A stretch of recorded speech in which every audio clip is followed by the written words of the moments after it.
तो पार्ट 2 की एंडिंग में हम लोगों ने देखा था कि इरुमा एस्मोडियस को डॉजबॉल में हरा देता है और इरुमा का रैंक अप हो जाता है और वो रैंक 1 से रैंक 2 पे पहुंच जाता है। अब आगे इन सब के बाद इरुमा अपने घर पहुंचता है और जाके अपने ग्रैंडपा को कहता है कि ग्रैंडपा मेरा रैंक अप हो गया है, अब मैं रैंक 2 हूँ। तो ये सुन के उसके ग्रैंडपा बहुत खुश हो जाते हैं और कहते हैं कि शाबाश, तुमने बहुत अच्छा काम किया है। तो इरुमा उस वक्त कोपरासान को थैंक्स कहता है। तो ये सुन के उसके ग्रैंडपा गुस्सा हो जाते हैं और कहते हैं अरे तुमने मुझे क्यों नहीं थैंक्स बोला, मैंने भी तो तुम्हारी हेल्प की थी। फिर उसके ग्रैंडपा सोचते हैं एक सेकंड, अगर देखा जाए तो मैंने तो कुछ हेल्प किया ही नहीं है। फिर हमें अगले दिन का सीन दिखाया जाता है जहाँ पे इरुमा आमिरी को मांगा पढ़ के सुना रहा होता है कि मांगा में आगे क्या क्या हो रहा है। तो आमिरी काफी ज्यादा इंटरेस्ट के साथ इरुमा की सारी बातें सुनती रहती है और वो इरुमा से पूछती रहती है कि मांगा में आगे क्या हो रहा है और इरुमा उसे बताता रहता है कि आगे क्या हो रहा है क्या नहीं। उसके बाद उनकी स्कूल की घंटी बजती है और वो लोग अपने अपने क्लास को अटेंड करने के लिए निकल जाते हैं। और फिर इरुमा देखता है कि आज उनके क्लास में एक नया टीचर आया है जिनका नाम होता है रॉबिन्सन से। और क्या तुम लोगों को ये बिल्कुल क्लारा जैसा नहीं लग रहा? ये टीचर बोलता है कि आज मैं तुम सब लोगों का क्लास लूंगा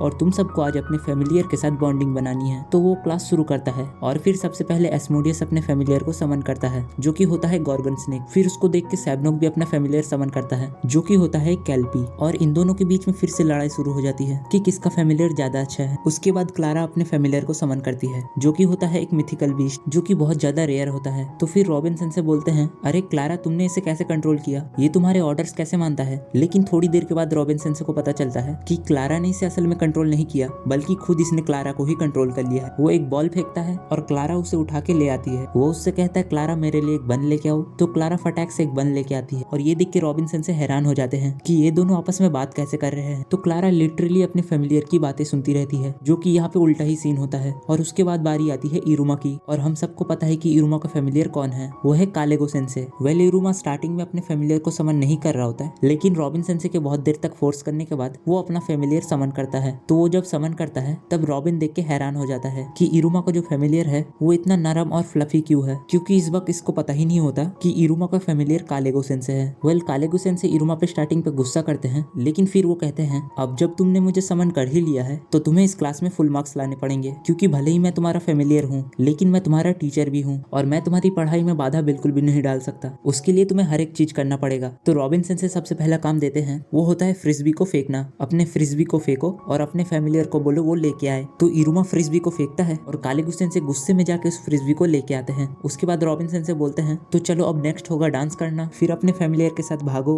ये करना है वो करना है, फलाना ढिमकाना। कालेगो को ये सब देख के बहुत ज्यादा गुस्सा आता है लेकिन वो हर एक चीज कर देता है इरुमा के लिए क्योंकि उसे अच्छे स्कोर मिले। फिर तभी एस्मोडियस और सैबनोक इन दोनों के फैमिलियर आपस में झगड़ते रहते हैं। तो कालेगो सेंसे गुस्से में जाते हैं और इन दोनों के सर पे एक एक टपली दे के आ जाते हैं। उसके बाद अगले सीन में इरुमा और उसके दोस्त लंच कर रहे होते हैं। फिर इरुमा बोलता है आज कैफेटेरिया इतना ज्यादा खाली क्यों लग रहा है? फिर एस्मोडियस कहता है आज होने वाला है बैटलर्स का रूकी हंट। फिर इरुमा पूछता है कि बैटलर्स क्या होता है? तो फिर एस्मोडियस उसे बताता है बैटलर्स ऐसा होता है जहाँ पे सीनियर्स आते हैं और स्कूल में आए हुए न्यू बच्चों को वो अपने टीम में लेते हैं और उनसे बहुत सारी एक्टिविटीज करवाते हैं। फिर उसके बाद इरुमा कहता है ये तो क्लब की तरह है। फिर वो दोनों कहते हैं कि क्लब क्या होता है? तो वो लोग बात करते ही रहते हैं और तभी उन्हें बहुत जोरों की आवाज सुनाई देती है और तभी बैटलर्स रूकी हंट शुरू हो जाता है। सारे के सारे सीनियर्स आते हैं नए नए बच्चों को लेने अपनी टीम में। तो फिर एक सीनियर आता है इरुमा को अपनी टीम में रिक्रूट करने के लिए। तो एस्मोडियस उसे रोक देता है अपनी आग लगा के और एस्मोडियस कहता है कि इन फालतू के बैटलर्स के साथ हमें नहीं जाना है। तो वो फिर अपने आसपास एक फ्लेम का घेरा बना देता है और कहता है कि कोई भी इसे पार नहीं कर पाएगा इजीली। और ऐसे ही वो लोग आगे आगे बढ़ते रहते हैं और देखते हैं कि कैसे वो सीनियर्स अपने टीम में उन बच्चों को लेके जा रहे होते हैं। कोई उन्हें पकड़ के ले जा रहा होता है, कोई उन्हें रस्सी बांध के लेके जा रहा होता है, कोई तो उन्हें उड़ा के ही लेके जा रहा होता है। तो इरुमा ये सब देख के थोड़ा डर जाता है और कहता है कि ये तो कुछ ज्यादा ही खतरनाक है। और तभी वहाँ पे स्टूडेंट काउंसिल के लोग आते हैं और इरुमा देख के हैरान हो जाता है कि स्टूडेंट काउंसिल की प्रेसिडेंट और कोई नहीं बल्कि आमेरी है, क्योंकि उसे पता ही नहीं होता अब तक। तो आमेरी इरुमा को देखती है और चल के जाती है उसके पास और कहती है इरुमा तुम मेरी टीम में आ जाओ, स्टूडेंट काउंसिल भी एक बैटलर ही है। तो ये देख के सारे लोग हैरान हो जाते हैं। उन्हें लगता है कि आमेरी ने असल में एस्मोडियस को रिक्रूट किया है अपनी टीम में, पर आमेरी ने असल में इरुमा को इन्वाइट किया है। क्यों वो तो हमें पता ही है। उसके बाद बैटलर्स का रूकी हंट खत्म हो जाता है। तो कालेगो सेंसे उनके क्लास में आते हैं और कहते हैं तुम सब लोगों के पास 3 दिन है, तुम सारे बैटलर्स को देख सकते हो और डिसाइड कर सकते हो कि तुम्हें कौन से बैटलर में जाना है। और हमारी गैंग चली जाती है एक एक बैटलर को देखने। वो लोग हर टाइप के बैटलर्स को देखते हैं, जैसे हो गया फूड बैटलर, लाइब्रेरी का बैटलर, डीमन किंग का बैटलर, सीड्यूस क्लासेस बैटलर, ऐसे ही बहुत सारे बैटलर्स देखते हैं वो लोग। उसके बाद इरुमा डिसाइड नहीं कर पा रहा होता है कि उसे कौन से बैटलर में जाना चाहिए। तभी उसके हाथ में जो रिंग होती है वो रिंग उसे खींच के ले जा रही होती है कहीं और वो उड़ उड़ के जाता है और एक बंदे से टकरा जाता है और वो देखता है कि ये जो बंदा है ये भी सेम उसी के जैसा होता है। बुद्धू टाइप का, और वो कहता है कि अरे तुम्हारे हाथ में तो फ्लिडरेस रिंग है, इसने तुम्हें इसीलिए मेरे पास खींचा क्योंकि मेरे गले में जो स्टोन है वो भी सेम इसी मेटल से बना है। और वो बंदा कहता है कि मैं तुम्हारा सीनियर हूँ और मेरा भी एक बैटलर है जहाँ पे मैं मैजिक बनाता हूँ ताकि जिन डीमंस के पास मैजिक की पावर कम है वो लोग इस बैटलर को यूज कर सके और खुद के मैजिक के पावर को इंक्रीज कर सके। फिर उसके बाद इरुमा अपने घर पहुंचता है और अपने ग्रैंडपा से कहता है मेरी ये रिंग कभी कभार आउट ऑफ कंट्रोल हो जाती है। तो उसके ग्रैंडपा कहते हैं कि कोई बात नहीं, मुझे बस इसे थोड़ा सा मॉडिफाई करना पड़ेगा। तो वो इरुमा की रिंग को लेते हैं और उसमें 3 लेवल सेट कर देते हैं और फिर इरुमा अपने ग्रैंडपा को थैंक यू कहता है। लेकिन तभी उसके ग्रैंडपा कहते हैं चलो इसे यूज करके देखते हैं, अपनी उंगली को ऐसे ऊपर उठाओ और मेरे साथ साथ कहो ला फायर। लेकिन फिर इरुमा सोचता है कहीं फिर से एक और ड्रैगन तो नहीं आ जाएगा, और उसके दादाजी कहते हैं डरो मत, ऐसा नहीं होगा। और फिर इरुमा वो स्पेल पढ़ता है और उसके उंगली से एक पर्पल कलर की फ्लेम निकलती है और उसके ग्रैंडपा कहते हैं ये डेविल मोड की सबसे वीकेस्ट सेटिंग है, बस एक और क्लिक और तुम्हें मिलेगा डीमन मोड जिससे थोड़ी और फ्लेम बढ़ जाती है। और फिर जाएंगे हम एफ्रिक मोड पर और तभी उसके हाथ से बहुत बड़ी फ्लेम निकलती है और तब उसके ग्रैंडपा कहते हैं ये बहुत खतरनाक है, इसीलिए सिर्फ डीमन मोड का यूज करना, लेकिन जब कभी खतरा ज्यादा महसूस हो तो इस स्पेल को यूज करना, पेंडा रूला।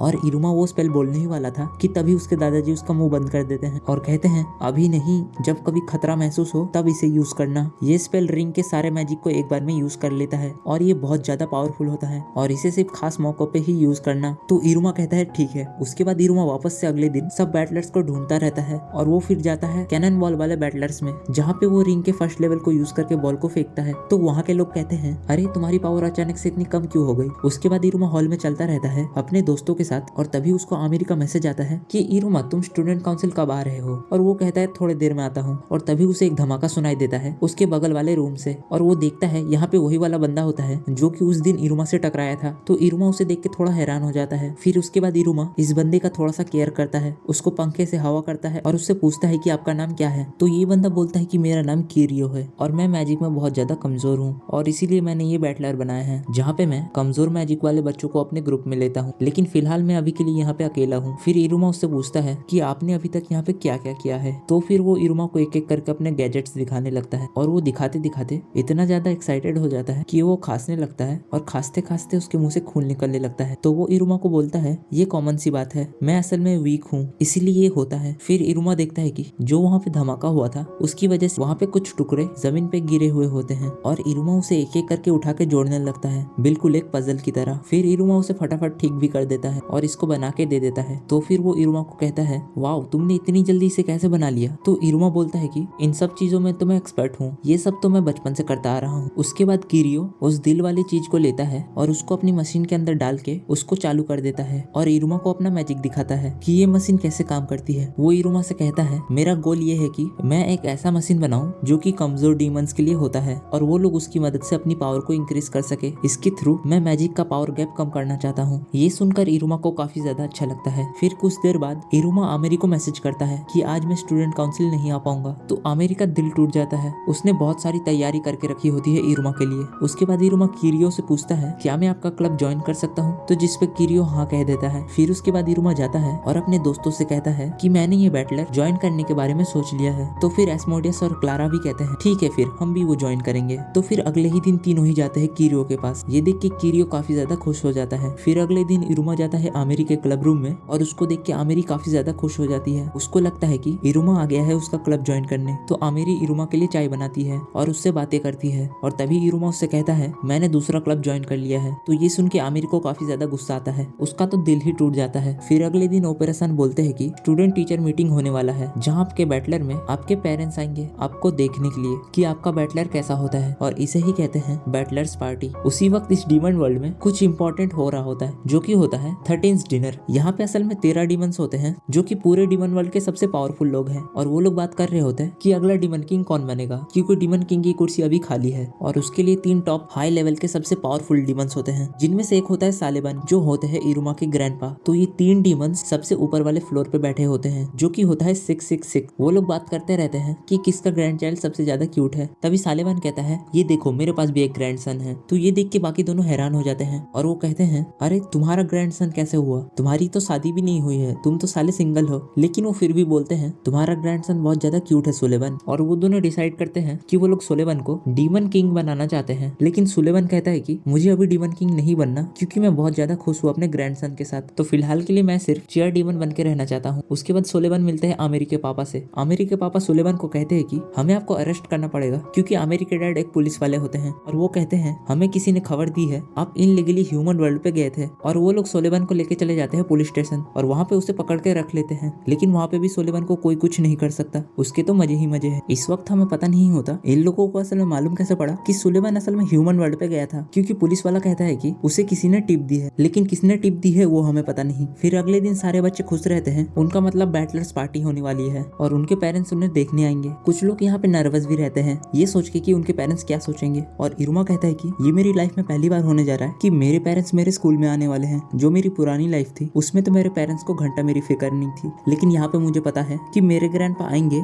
और मुझे चेयर करेंगे। ये सोच के वो थोड़ा नर्वस भी होता है और खुश भी होता है। उसके बाद सुलेवन कालेगु सेंसो को एक मैसेज भेजते हैं कि वो पुलिस स्टेशन में है और वो आज का दिन अटेंड नहीं कर सकता है, तो फिलहाल के लिए कालेगु तुम्हें पूरे स्कूल का इंचार्ज बनना पड़ेगा। फिर कालेगु सेंसे सोचते हैं सुलेवन को पुलिस वालों ने क्यों पकड़ लिया है, इसमें मुझे दाल में कुछ काला लग रहा है। उसके बाद इरुमा और उसकी गैंग जाती है बैटलर में और वहाँ पे वो किरियो से बात करते हैं और वो लोग डिसाइड करने लगते हैं कि वो लोग क्या करेंगे अपने बैटलर्स पार्टी में। फिर वो लोग जब देखने के लिए जाते हैं कि उन्हें कौन सी जगह मिली है, वो लोग देखते हैं कि यहाँ पे बहुत ज्यादा छोटी जगह है, तो वो लोग सोचने लगते हैं यहाँ पे आखिर हम करेंगे ही क्या। तभी इरुमा कहता है कि क्यों ना हम पटाखे जलाएं, और यहाँ पे पटाखों के बारे में किसी को भी नहीं पता होता है। वो कहता है पूरा आसमान है हमारे पास, तो हम बस पटाखे जलाएंगे और वो बहुत अच्छा दिखेगा। तो वो पटाखे बनाने में लग जाते हैं, लेकिन उन्हें पता ही नहीं होता कि पटाखे असल में दिखते कैसे हैं। वो लोग तो बस गन पाउडर लगाते रहते हैं और आग लगा के बस कुछ भी फोड़ते रहते हैं। तो इरुमा बोलता है रुको, मैं तुम सबके लिए एक एग्जाम्पल लेके आऊंगा। तो इरुमा फटाक से भाग के जाता है आमिरी के पास और उससे फर्स्ट लव मेमोरीज वाला मांगा मांगने लगता है। और वो कहता है कि आमिरी मुझे ये मांगा अभी चाहिए क्योंकि मुझे पटाखे बनाने हैं। पहले तो आमिरी उसे मना कर देती है, वो कहती है ये मेरी फैमिली का सीक्रेट है, मैं तुम्हें ये नहीं दे सकती। इससे इरुमा का दिल टूट जाता है और वो कहता है ठीक है, मैं बिना एग्जाम्पल के ही पटाखे बनाऊंगा। और पटाखे सुन के आमिरी खुश हो जाती है और वो कहती है ठीक है तुम ये ले जाओ, लेकिन कल शाम तक तुम मुझे ये लौटा देना। इरुमा वो मांगा लेके जाता है और अपने क्लब में सबको दिखाता है कि पटाखे ऐसे होते हैं और वो लोग पटाखे बनाने का तरीका शुरू कर देते हैं। तो जब वो लोग रात में एक्सपेरिमेंट करते हैं, उनका पटाखा प्रॉपरली फटता है और वो लोग खुश हो जाते हैं। फिर सोने से पहले वो लोग पिलो फाइट शुरू कर देते हैं। तो वो लोग पिलो फाइट करते रहते हैं और उसी वक्त हमें पता चलता है किरियो का जो मैजिक है वो ऐसा होता है कि वो कहीं पे भी इनविजिबल वॉल बना सकता है। जैसे ये लोग सोने वाले थे तभी किरियो को फोन आता है। वो होता है ये बंदा जो उन 13th मीटिंग में भी था और ये कहता है कि इसने ही टिप दिया था उन पुलिस वालों को कि सुलेवन गया था ह्यूमन वर्ल्ड पे। और वो कहता है कि उसका प्लान ये है, उसको बाबेरू स्कूल को पूरा डिस्ट्रॉय करना है किरियो के साथ। और हमें पता चलता है कि किरियो जो है वो अच्छा आदमी बिल्कुल भी नहीं है, वो असल में इरुमा के पटाखे को यूज करेगा स्कूल को डिस्ट्रॉय करने के लिए। फिर उसके बाद अगले दिन हम देखते हैं सारे टीचर्स ने मिलके एक वीडियो बनाया है जिसमें वो लोग बताते हैं बैटलर्स पार्टी के एंड में क्या होगा। वो लोग कहते हैं जो जीतेंगे उनको मिलेगा स्पेशल बैटलर क्लब, उसके बाद उन्हें वो सब भी मिलेगा जो उनको उस बैटलर में चाहिए होगा। लेकिन सबसे इम्पोर्टेंट चीज, उनके जो क्लब का लीडर होगा उसके 3 रैंक अप हो जाएंगे और बाकी टीममेट्स के एक एक रैंक अप हो जाएगा। ये सुन के इरुमा खुश हो जाता है और कहता है अगर हम जीत गए तो किरियो के लिए अच्छा होगा, वो लेवल 2 से लेवल 5 पे पहुंच जाएगा और लोग उसकी थोड़ी इज्जत करना भी शुरू कर देंगे। फिर सारे बच्चे लग जाते हैं अपने अपने बैटलर्स के काम में। इरुमा, एस्मोडियस और क्लारा ये लोग कोशिश करते हैं अपना लॉन्च पैड बनाने की और वो लोग सोचते हैं कि जब हमारा लॉन्च पैड बन जाएगा तो उसके अंदर फायर क्रैकर रखेंगे और लॉन्च कर देंगे। फिर इरुमा पूछता है कि अरे किरियो सेंसे कहाँ गए, तो एस्मोडियस कहता है कि किरियो ने कहा था कि वो थोड़ी देर में आ रहे हैं। फिर उसके बाद हमें दिखाया जाता है किरियो एक हिडन रूम में जाता है और वहाँ पे जाके वो सोचता है कि उसने अपने बड़े भाई से क्या बात किया था। तो वो बंदा कहता है कि किरियो कुछ भी हो जाए हमें इस स्कूल को डिस्ट्रॉय करना ही पड़ेगा। इस वक्त सालेवान भी स्कूल में नहीं है, जो कि हमारे लिए एक बहुत अच्छी अपॉर्चुनिटी है और इसे डिस्ट्रॉय करने में हमें तुम्हारी एबिलिटीज की जरूरत पड़ेगी और तुम्हारी मशीन की भी। किरियो अंदर बैठ के अपना काम कर ही रहा होता है कि तभी वहाँ पे इरुमा भी आ जाता है। तो किरियो उससे पूछता है इरुमा तुम यहाँ पे अंदर कैसे आए। फिर इरुमा कहता है मैं तो तुम्हें ढूंढ रहा था, तभी मेरी रिंग एक्टिवेट हो गई और मुझे खींच के यहाँ पे लेके आ गई। फिर किरियो कहता है अच्छा ठीक है। फिर किरियो उसे दिखाता है उसके रूम में क्या क्या है और उसे कहता है कि देखो इरुमा, इस रूम से अगर तुम ठीक नीचे देखोगे तो तुम्हें नीचे जितने भी लोग दिख रहे हैं वो लोग तुम्हें यहाँ पे नहीं देख सकते, क्योंकि इस रूम में ये स्पेशल ग्लास लगा हुआ है और इसके आर पार आवाज भी नहीं जाती है। ये मेरा स्पेशल रूम है, यहाँ पे आके मैं अपना टाइम स्पेंड करता हूँ। फिर अगले सीन में हमें दिखाया जाता है इरुमा की टीम ने उनका लॉन्च पैड बना लिया है और स्पेशली क्लारा ने उसे डेकोरेट किया है। और फिर वो लोग कहते हैं अगले दिन ही बैटलर पार्टी स्टार्ट होने वाली है। फिर सब लोग रेडी होकर स्कूल जाने लगते हैं और एस्मोडियस अपने बटलर को कहता है कि प्लीज कुछ भी हो जाए लेकिन मॉम को स्कूल मत आने देना। और उसी वक्त किरियो अपने आप से बात कर रहा होता है इरुमा अब टाइम है हमारे स्पेशल प्लान का। वो असल में यहाँ पे इरुमा से बात नहीं कर रहा होता है, वो असल में इरुमा को यूज करने वाला होता है। और यहाँ पे हमें दिखाया जाता है कि बैटलर पार्टी स्टार्ट हो चुकी है। सारे बच्चे मिलकर अपने अपने बैटलर्स को प्रमोट करते रहते हैं। फिर इरुमा और उसकी टीम डिसाइड करती है कि वो लोग पूरे पार्टी में घूमेंगे और देखेंगे कौन सा बैटलर क्या करता है। लेकिन उसी वक्त किरियो उनसे कहता है उसे अभी कुछ काम है और ये बोल के वो वहाँ से निकल जाता है। फिर इरुमा और उसकी टीम घूमते घूमते एक फूड स्टॉल पे आती है और इरुमा एक ही सेकंड के अंदर पूरी प्लेट को अकेले ही खा जाता है। फिर उसके बाद वो लोग पहुंचते हैं सैबनोक के बैटलर में। वहाँ पे सैबनोक उनसे कहता है उनके बैटरा ने सोचा है कि वो लोग डीमन किंग का स्टोरी प्ले करेंगे जिसमें डीमन किंग का रोल मैं करूंगा। और जब ये लोग बात करते ही रहते हैं कि तभी वहाँ पे इरुमा की पूरी क्लास आ जाती है और वो लोग एक दूसरे को अपने अपने बैटरा के बारे में बताते रहते हैं। और तभी ही बातों बातों में इरुमा को लगता है कि क्या पता उनके बैटलर के फर्स्ट आने का चांस बढ़ जाए, क्योंकि बैटरा पार्टी में ये इंपॉर्टेंट है हम सबका जो बैटरा है उसका जो फाइनल आउटपुट है वो कितना ज्यादा अट्रैक्टिव है और कितना ही वो लोगों का अटेंशन ग्रैब करता है। तो इरुमा ने सोचा कि वो लोग तो पटाखे फोड़ने वाले हैं तो उससे तो लोगों का अटेंशन ग्रैब होगा ही, तो उनके बैटरा के जीतने के चांस बहुत बढ़ गए हैं, ऐसा इरुमा को लगता है। उसके बाद एस्मोडियस क्लारस कहता है कि इरुमा पटाखे फोड़ेगा क्योंकि वही डिजर्व करता है पटाखे फोड़ना। और तभी ही बातों बातों में क्लारा अचानक से उस कैनन में आग लगा देती है। ये देख के इरुमा और एस्मोडियस डर जाते हैं और वो लोग उस कैनन को रोकने की कोशिश करते हैं, लेकिन वो लोग इसे रोक नहीं पाते हैं। उस कैनन में आग लग जाती है और उन्हें लग रहा होता है कि अब पटाखा फटने वाला है, लेकिन वो देखते हैं कि कुछ होता ही नहीं है। और तब एस्मोडियस बोलता है क्लारा ये तुमने क्या किया, तुम्हें पता है अगर ये पटाखा अभी फट जाता तो हम लोग कुछ कर ही नहीं पाते कल के लिए। लेकिन वो तीनों देखते हैं कि उस कैनन के अंदर का पटाखा गायब है और अगले सीन में हमें दिखाया जाता है वो पटाखा असल में किरियो ही अपने साथ लेके आया था और वो उसके रूम में बैठा होता है जहाँ से वो लोगों को देख रहा होता है नीचे। फिर किरियो को एक फ्लैशबैक आता है उसके बड़े भाई का और उसमें हमें ये पता चलता है कि उसका जो बड़ा भाई है उसने लिटरली किरियो का ब्रेन वॉश किया होता है। और जैसे ही ये फ्लैशबैक खत्म होता है तभी किरियो अपने गले का पेंडेंट तोड़ देता है और अपने मैजिक को एक्टिवेट कर देता है, जिससे पूरे स्कूल में बहुत सारे इनविजिबल वॉल्स बन जाते हैं जिसके आर पार कोई नहीं जा पाता। उसके बाद हमें अगले ही सीन में दिखाया जाता है सारे बच्चे उस वॉल के आर पार जाने की कोशिश करते हैं लेकिन कोई जा नहीं पाता और हर एक बच्चा कहीं ना कहीं फंस गया होता है। और तभी ही इरुमा और उसके दोस्तों को याद आता है ये वॉल्स तो सेम बिल्कुल वैसे ही है जैसे किरियो सेनपाई बनाते हैं। तो दोस्तों अब आगे क्या होगा, क्या किरियो उस पटाखे से पूरे स्कूल को डिस्ट्रॉय कर देगा या फिर इरुमा उसे रोक लेगा? जानने के लिए देखिए इसका अगला पार्ट। अगर दोस्तों इस वीडियो को अब तक देख रहे हो तो कृपया लाइक मारो, फ्री में है। इस वीडियो पे एम करते हैं 299 लाइक्स का, उसके बाद ही आएगा इसका पार्ट 4। तो वीडियो जल्दी चाहिए तो फास्ट लाइक कर देना और हो सके तो कमेंट शेयर सब्सक्राइब भी कर देना। Thanks for watching, bye bye.